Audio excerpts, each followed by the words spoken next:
Hello, it is Saturday, May 13th, 2023. I'm Chris Remo, and welcome back to the New York Times Crossword Daily Solve. It is a Saturday puzzle, which means a difficult, themeless crossword, very possibly the most difficult crossword of the week. And I thought yesterday's Friday wasn't too bad for a Friday. I thought it was on the approachable side for Friday, and I think those in some folks in the Daily Solve Discord chat server felt the same way. So that may augur a more difficult Saturday today, but you never know. Sometimes those things come in pairs. Sometimes they balance each other out. We'll just have to find out. In any case, this potentially paired, potentially balanced edition of the Daily Solve has been brought to us by Madeline Lee, Tom Nemchek, Alan Blunder, and, as always, the invaluable Timothy Mark and the indomitable Shoalmaster. So thank you so much to them, those benefactors, for their generous support sustaining this channel. I really do appreciate that. And it's what keeps this channel going, so thank you. And thank you to everybody who's a patron at any level. Your support keeps this channel alive.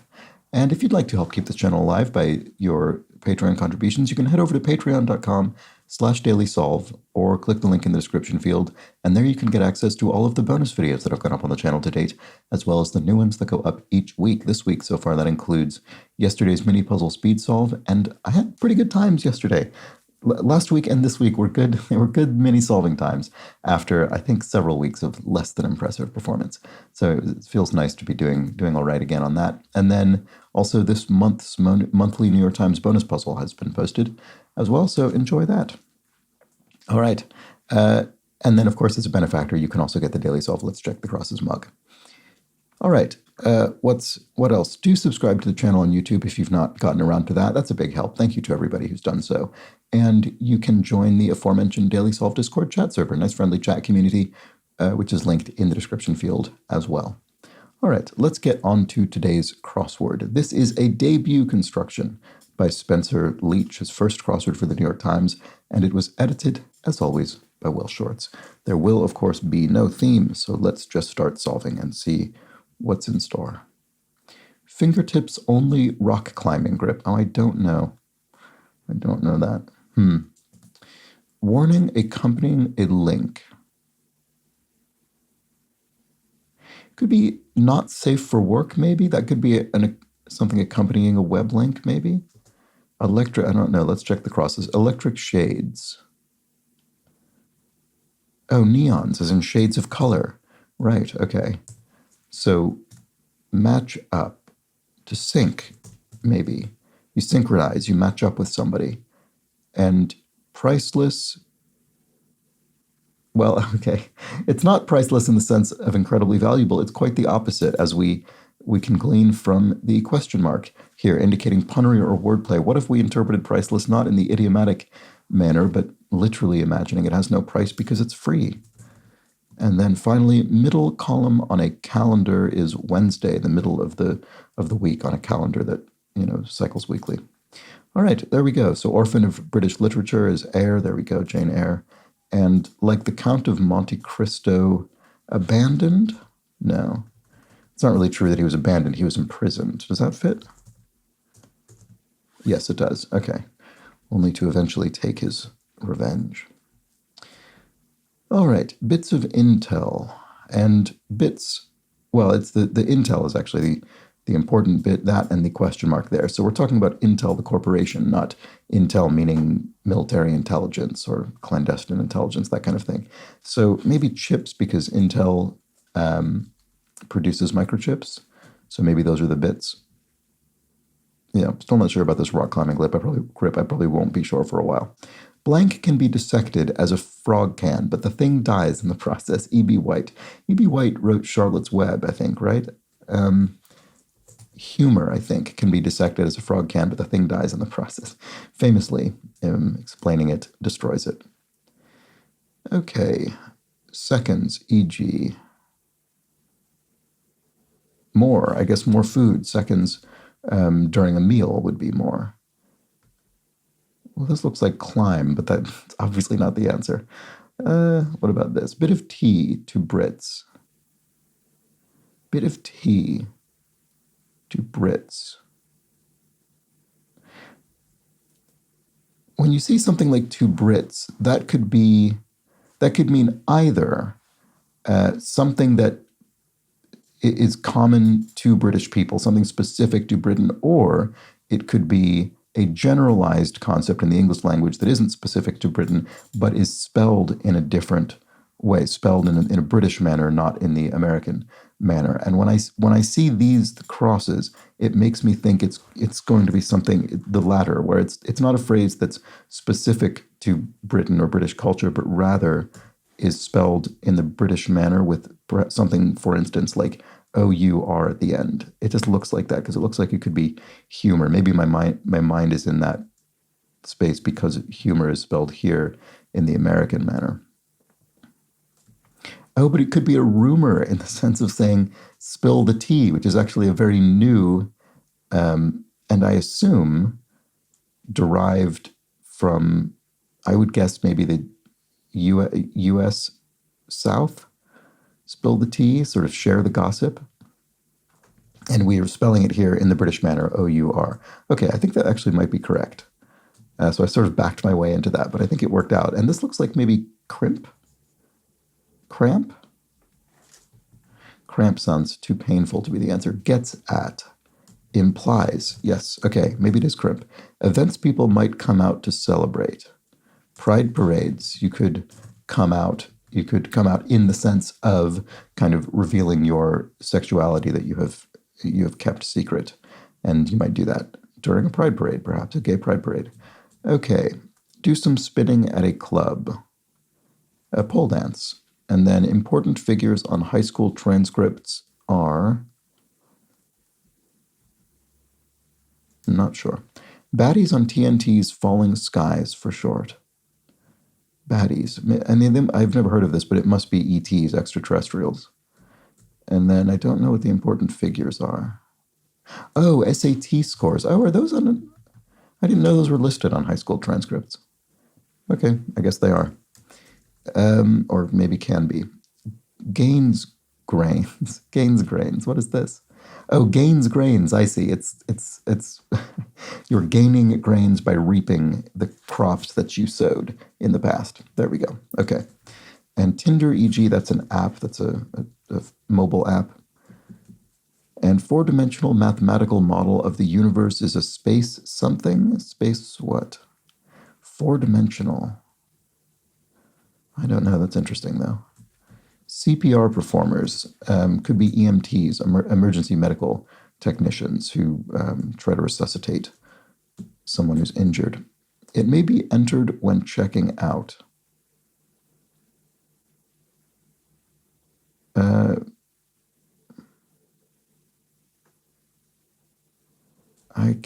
I don't know. I feel like I should be able to get that, but I can't think. Place for an exhibition, an art gallery? No. An art museum? There we go. A little bit of company. Does it mean maybe a small company in the corporate sense, a small firm, a small business? Or does it mean something else? The question mark pun indicator is what's making me think that. It obviously doesn't mean a little bit of company as in a few friends over, because that's what the would read without the question mark. Texas University, whose mascot is Sammy the Owl. Well, we have a very logical letter, U for university, but that's the least useful letter, unfortunately. I don't know. Game with a lot of instructions. And yawning incessantly, say. Okay, let's go up to the top of the grid. Understood once. Once. So this is maybe an outdated way to say understood. I dig. Maybe that's sort of archaic slang. Car model named for an antelope. Oh, an Impala. Chevrolet Impala. There we go. Maybe this is I dig. Fast food chain whose name becomes another company when its last two letters are removed. Okay, interesting. Well, the problem is I don't know if I dig is correct. So I don't know if I should start thinking of fast food chains that start with D when its last two letters are removed. Understood. Oh, here's understood. Oh, well, it's starting with I is actually reasonably likely. Understood. I get it, or it's true, or it's good. Supersized. Mega. Okay. I get you. Understood, maybe. I get you. Break before starting college for some. A gap year. Some people take a year between finishing secondary school and starting university. Undesirable sound at a stone skipping contest. Oh, this isn't. Oh, it's I got you, not I get you. Okay, I got you. That also works. So a plop would be undesirable at a stone skipping contest because you want to keep the stone from plopping into the water for as long as possible. So what is this? Fast food chain. I mean, I dig certainly looks correct at this point. So Del Taco? Oh, Delta, right. Delta's an airliner. Okay, there we go. Fair enough. Airline company. So the fast food chain is Del Taco, and it becomes the airline.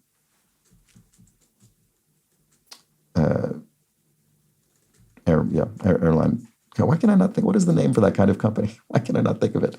I'm going mad. Okay, anyway, eccentric. You could be batty, maybe, a little bit eccentric, a little bit batty. I feel a little bit eccentric, not being able to think of the word for an airline company. Is it just that? I don't know. I don't know why. I don't know what's going on. Comfort is this. Maybe this. Oh, this is wrong. It's I gotcha. It's not I got you, which could also work. I mean, I guess there are quite a few variants of this that would have worked, but I gotcha is a slangier, sort of more contracted way of saying this, of an already slang term. All right, boat propeller is an oar. Comfort is solace. It's comfort as a noun. So comfort is one of those words that can be a noun or a verb. So you have to consider the different possibilities that flow from that. Spicy Thai condiment, sriracha. Oh, right. I think I maybe misremembered that as being Vietnamese. Okay. Yawning incessantly, say. Bored. I'm yawning incessantly, say. I'm bored. It feels like it should start with this because of the BOR, but I don't know what the rest of it is. Let's just keep going. Public Health Organization, the Centers for Disease Control and Prevention. Place for Reactions and Solutions. A chem lab, a chemistry lab. There we go. Soul Singer Williams. Hopefully I recognize it with some more crosses, but not just yet. Figure calculated at the end of a ride. Not sure. Expression of frustration stronger than a face palm. Head desk? Is that right? A little bit of company. Oh, this isn't museum. This is stock, as in a stock or share of a company. It's a little bit of a company. Okay, that happened, I think maybe, oh, right, that happened in one of the mini puzzles this week. And I think it was this exact same thing where it was 5 letters, so it could have been stock or share. I think I guessed share first and was incorrect. So a 4-dimensional mathematical model of the universe. Oh, I see space-time. So they don't mean a sort of model as in a kind of point-in-time representation, which of course they don't because it says 4-dimensional, which would include time, presumably. So they mean generalized way of kind of modeling the universe as the concept of space-time. Okay. Texas University, whose mascot is Sammy the Owl. Right, it wasn't a Hugh at the end. Oh, that's funny. What a coincidence. It's Rice University without the U. All right, a promo code might be entered when checking out if you're buying something online and you have a discount code or promo code. Game with a lot of instructions. Don't know. Is it one of the sim games? Not sure.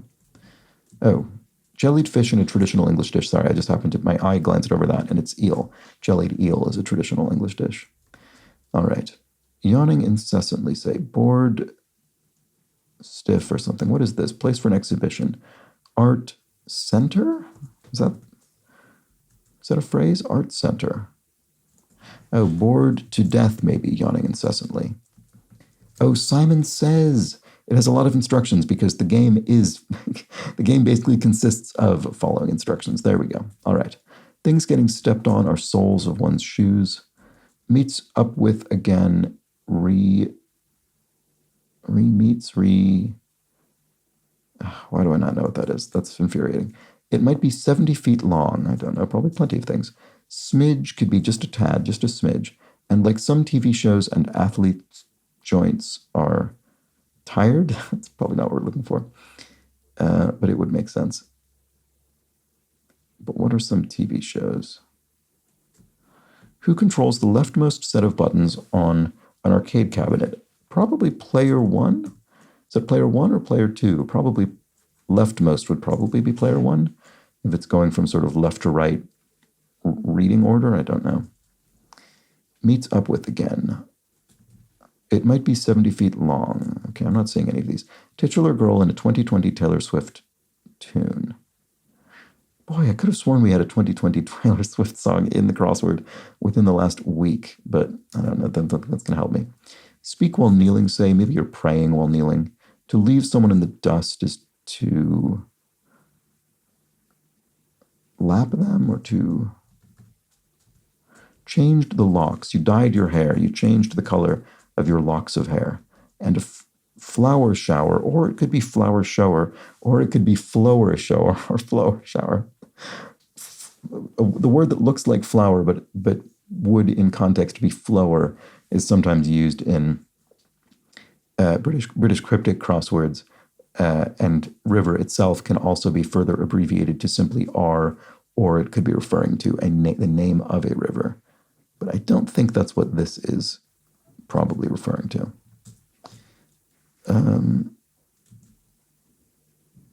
Taped. TV shows could be taped, right?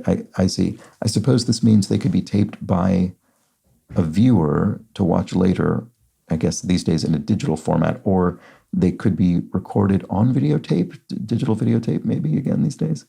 I don't know. Neither of those seems very likely anymore, but taped as a sort of generalized verb, I guess, still makes sense. Subtly signals, and then also athletes' joints could be taped, of course. Okay, so anyway, subtly signals interest is drops a hint. There we go. Format with extras, DVD extras. Right here we have taping television programs and DVD extras. It's a slightly outdated media, set of media references on today's crossword. Flower shower. Oh, flower. Okay, so it is flower shower, and it's a vase. You have flowers displayed in your home, perhaps. Showing them. So, I see. To leave someone in the dust is to lose them. Okay, fair enough. Mother of the first generation of Olympian gods is Rhea. And then a principle could be a tenet, so a principle of faith, a tenet of your faith, for instance. Like some regrettable decisions. A hasty decision could be ultimately regrettable. Meets up with again, rejoins. Okay, there we go. Don't know why that didn't pop into my head. Word with nose or snow. A nose job or a snow job. Those are both phrases. So it might be 70 feet long. Ah, very clever. No wonder I didn't get this. A sonnet. So the form of poetry, it could have, it might be 70 feet long. It might have 70 poetic feet. So a foot in this case being a unit of poetic meter, like an iamb or a trochee or something, indicating kind of the stress on the syllables. There we go. Okay, and then titular girl in a 2020 Taylor Swift tune, Betty. Okay, that doesn't sound familiar to me at all, so maybe that was not the Taylor Swift song recently cited in the crossword. Some users of they, them pronouns informally. NBs for non-binaries, sort of sounded out in the way that MCs for masters of ceremonies is often spelled out phonetically. Soul singer Williams,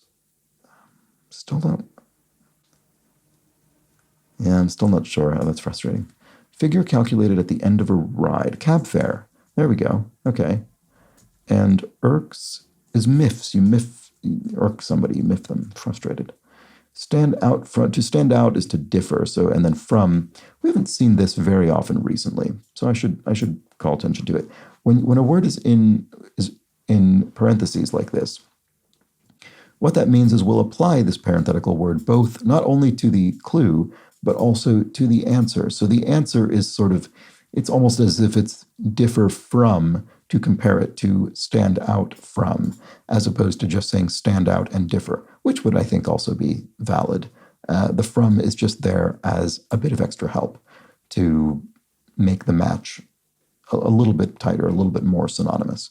So that's what that's doing there. It just means you apply it to the answer as well. All right, vegetarian symbol on a menu, perhaps, is, a leaf sometimes denotes vegetarian meals on a menu. And it might be a lot, an acre of land, a lot of a land. Oh, is this going to be Denise Williams, but spelled in a slightly less common manner with this extra E, so the length of the name wasn't obvious to me. And then the C as well. Denise is often spelled with an S. What a zythophile loves. Is that the name for someone who loves beer? I don't think that's a new one on me, I think. But let's try it out. Yes. All right, there was the Saturday puzzle. I have to say, I think this was probably about as difficult relative to a typical Saturday as yesterday's was to a typical Friday. At least that's how my solve struck me. So I didn't think this was particularly brutal for a Saturday puzzle. But let me know. As always, these things very much are particular to each solver. So I'd be curious to know if you found this particularly easy or particularly difficult. But I thought this was pretty reasonable as far as Saturday puzzles go, and it's good that it was, because I don't have a huge amount of time today. I don't have time for the bonus puzzles that I'm going to grab every minute that I can get. So hope you enjoyed this one. I did. I thought that was a nice smooth solve, nice smooth Saturday solve, and I will be back tomorrow for the much longer, roughly midweek difficulty themed Sunday grid, the jumbo grid. Join me for that. But until then, please do have an excellent remainder of your Saturday. Take care.